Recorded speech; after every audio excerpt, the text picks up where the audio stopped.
Welcome back to easy simplified. ಓದ್ ಕ್ಲಾಸಲ್ಲಿ ನಾವು ಫ್ರೀಕ್ವೆನ್ಸಿನಲ್ಲಿ ನಾವು ನೋಡಿದ್ವಿ 1 ಸೆಕೆಂಡ್ನಲ್ಲಿ ಎಷ್ಟು ಸೈಕಲ್ ಆಗುತ್ತೆ ಅಂತ. ಈಗ ರಿವರ್ಸ್ ನೋಡೋಣ. 1 ಸೈಕಲ್ ಆಗೋಕ್ಕೆ ಎಷ್ಟು ಟೈಮ್ ಬೇಕು, ಅದನ್ನೇ ನಾವು ಟೈಮ್ ಪೀರಿಯಡ್ ಅಂತ ಕರಿತೀವಿ. ಓಕೆನಾ? ಸೊ ಟೈಮ್ ಪೀರಿಯಡ್ ಅಂದರೆ time taken to complete 1 cycle. ಅಂದರೆ ಟೈಮ್ ಟೇಕನ್ ಇದೆ ಟೈಮು, ಈ ಎಷ್ಟು ಟೈಮ್ ಬೇಕು ಈ 1 ಸೈಕಲ್ ಕಂಪ್ಲೀಟ್ ಮಾಡೋಕ್ಕೆ ಅಂತ. ಅರ್ಥ ಆಯ್ತಾ? ಸೊ 1 ಸೈಕಲ್ ಅಂದ್ರೆ ಏನು? ಒಂದು ಕಂಪ್ಲೀಟ್ ವೇವ್. ಅದೇ ತೋರಿಸಿಲ್ಲ, ಈ ರೀತಿ ಬರುತ್ತೆ. ಇಲ್ಲಿದೆಯಲ್ಲ, ಇದು ಟೈಮ್. ಓಕೆನಾ? ಇಲ್ಲಿಂದ ಹಿಂಗೆ ಬಂದು, ಸಾರಿ, ಇದು ನೋಡಿ, ಇದು ಪ್ರಾಪರ್ ಬರುತ್ತೆ. ಓಕೆನಾ? ಈ ಸೈಕಲ್ ಇಲ್ಲಿಂದ ಇಲ್ಲಿಗೆ ಇದಿದೆ, ಇದು ಇಷ್ಟು ಟೈಮ್. ಅರ್ಥ ಆಯ್ತಾ? ಇಷ್ಟು ಕಂಪ್ಲೀಟ್ ಮಾಡೋಕ್ಕೆ ಎಷ್ಟು ಟೈಮ್ ಬೇಕು ಫ್ರೀಕ್ವೆನ್ಸಿ, ಅದು ನಾವು ಟೈಮ್ ಪೀರಿಯಡ್ ಅಂತ ಕರಿತೀವಿ. ಓಕೆನಾ? Time taken to complete 1 cycle, ಅದು ಫುಲ್ ಕಂಪ್ಲೀಟ್. ಅರ್ಥ ಆಯ್ತಲ್ವಾ? ದೆನ್ 1 ಸೈಕಲ್ ಅಂದರೆ ಒಂದು ಕಂಪ್ಲೀಟ್ ವೇವ್ ಅಂತ ಗೊತ್ತಾಯಿತು. So that is reason y is equal to sin omega T. Formula ಏನು? t is equal to 1/f. ಅಂದರೆ ಒಂದು ಇನ್ಕ್ರೀಸ್ ಆದರೆ ಒಂದು ಡಿಕ್ರೀಸ್ ಆಗೇ ಆಗುತ್ತೆ. ಮೀನ್ಸ್ ಟೈಮ್ ಯಾರು ಜಾಸ್ತಿ ಇತ್ತು ಅಂದರೆ ಫ್ರೀಕ್ವೆನ್ಸಿ ಕಮ್ಮಿ, ಟೈಮ್ ಯಾರು ಕಮ್ಮಿ ಇತ್ತು ಅಂದರೆ ಫ್ರೀಕ್ವೆನ್ಸಿ ಜಾಸ್ತಿ. ಓಕೆನಾ? ಅರ್ಥ ಆಯ್ತಾ? ದೆನ್ ಫ್ರೀಕ್ವೆನ್ಸಿ ಟೈಮಿನ ಫಾರ್ಮುಲಾ ಕೂಡ ಅರ್ಥ ಆಯಿತು. So let us come to the example. ಈ ಫ್ರೀಕ್ವೆನ್ಸಿ 50 ಹರ್ಟ್ಸ್ ಇತ್ತು ಅಂದ್ಕೊಳ್ಳಿ. ಅವಾಗ ಟೈಮ್ ಎಷ್ಟು?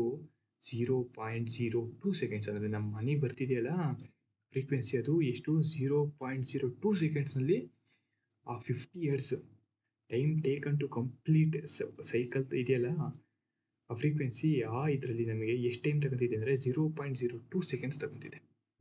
ಓಕೆನಾ? ಅರ್ಥ ಆಯ್ತಾ? So next frequency and time period. ಹೇಳಿದ್ನಲ್ಲ, ಫ್ರೀಕ್ವೆನ್ಸಿ ಜಾಸ್ತಿ ಆದರೆ ಕಮ್ಮಿ ಯಾವ ರೀತಿ ಅಂತ. ಇನ್ 50 ಹರ್ಟ್ಸ್ ಯೂಸ್ ಮಾಡ್ತೀವಿ. So current complete 50 cycles every second. So ಈ cycle as very fast. So 0.02 second. ಓಕೆನಾ? ಸೊ ಫ್ರೀಕ್ವೆನ್ಸಿ ಅಂದ್ರೆ how many cycle per second ಅಂತ ಅರ್ಥ ಆಯಿತು. Time period and time for 1 cycle. So final summary ಹೇಳಬೇಕು ಅಂದರೆ time period tells how much time on 1 cycle is takes. ಅರ್ಥ ಆಯ್ತಲ್ವಾ ಯಾವ ರೀತಿ ಅಂತ? ಟೈಮ್ ಪೀರಿಯಡ್ ಅಂದರೆ ಒಂದು ಈಸಿ ಸೈಕಲ್ ಕಂಪ್ಲೀಟ್ ಮಾಡೋಕ್ಕೆ ಬೇಕಾದ ಸಮಯ. ಅರ್ಥ ಆಯ್ತಾ? This is about time period. ಓಕೆನಾ? ನೆಕ್ಸ್ಟ್ ವಿಡಿಯೋ ಲೆವೆಲ್ 3 ಮುಗಿಯೋಕೆ 2 ಟಾಪಿಕ್ ಇದೆ. ಒಂದು ಡಿಜಿಟಲ್ ಸಿಗ್ನಲ್, ಒಂದು analog signal. Very simple concept. So ಅದರಲ್ಲಿ ನೀವು ಆಲ್ಮೋಸ್ಟ್ ಸಿಗ್ನಲ್ಸ್ ಎಲ್ಲ ಅರ್ಥ ಮಾಡ್ಕೊಂಡಂಗಾಗುತ್ತೆ ಅವೆರಡು ಮುಗಿಸಿದ್ರೆ. ಓಕೆನಾ? ಆದಷ್ಟು ಇನ್ನೇ ಡೌಟ್ ಇದ್ರು ಕಮೆಂಟಲ್ಲಿ ಹೇಳಿ. ಓಕೆನಾ? But one thing remember, foundation ಇಲ್ದಲೇ ಯಾವುದೇ ಕಾರಣಕ್ಕೂ ಎಂಥ ದೊಡ್ಡ ಮನೆ ಕಟ್ಟೋಕ್ಕಾಗಲ್ಲ. ಏನೋ ಕಟ್ಬೋದು, ಟೆಂಪ್ರರಿ ಇರ್ಬೋದು. ನೇಚರ್ಗೆ ಎಲ್ಲ ತಡ್ಕೊಬೇಕು ಅಂದರೆ ಬಿಗಿಯಾಗೇ ಇರಬೇಕು. ಓಕೆನಾ? ಗೊತ್ತು, ವಿಡಿಯೋ ಮಾಡಿ 1 ಮಂತ್ ಕೂಡ 0 ವ್ಯೂಸ್ ಇದೆ, ಬಟ್ ಹಂಗಂತ ನಾನು ನಿಲ್ಸೋಕ್ಕಾಗಲ್ಲ. ಓಕೆನಾ? ಸೊ ಒಂದಲ್ಲ ಒಂದಿನ ಫೌಂಡೇಶನ್ಗೆ ಅಂದರೆ ಬೇಕೇ ಬೇಕು ಅಂತ ನೋಡಲೇಬೇಕಾ ಸಮಯ ಬರುತ್ತೆ, ಅವಾಗ ನೋಡ್ತಾರೆ. ಸೊ ಯಾರ್ಯಾರು ಈಗ ನೋಡ್ತಿದ್ದೀರಾ ನಿಲ್ಲಿಸ್ಬಿಡಿ, ಕಂಟಿನ್ಯೂ ಮಾಡಿ. ಒಂದಿನ ನಿಮಗೆ ಗೊತ್ತಾಗುತ್ತೆ, ಅವಾಗ ಮತ್ತೆ ಬಂದು ಕಮೆಂಟ್ ಮಾಡಿ ಎಸ್ ಅಂತ. That's it. ಓಕೆ, ಇವತ್ತಿನ ವಿಡಿಯೋ ನಿಲ್ಲಿಸ್ತೀನಿ. ಸುಮ್ಮನೆ ಟೈಮ್ ವೇಸ್ಟ್ ಮಾಡೋದು ಬೇಡ. ನೆಕ್ಸ್ಟ್ ವಿಡಿಯೋದಲ್ಲಿ ಸಿಗೋಣ. Thank you.